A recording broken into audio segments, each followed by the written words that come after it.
నేను మీ అందరికీ కాశీలోనే స్థిరంగా ఉండడానికి సంతోషంగా అనుమతినిస్తున్నాను. ధన్యోస్మి మాత.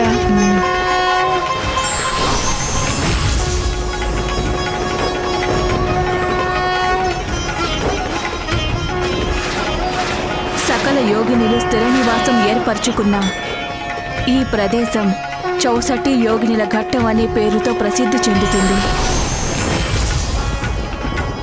ఎంత విచిత్రమో చూడండి. ఎవరిని కలపాలని మనం శతవిధాలా ప్రయత్నిస్తున్నాము, వారే మన ప్రయత్నాలకు అడ్డు తగులుతున్నారు. ఇక్కడ మనం దివోదాసు రాజును కాశీ నుండి పంపించడానికి శతవిధాలా ప్రయత్నిస్తుంటే మనకి వ్యతిరేకంగా దివోదాసు సహాయం అందిస్తున్నారు.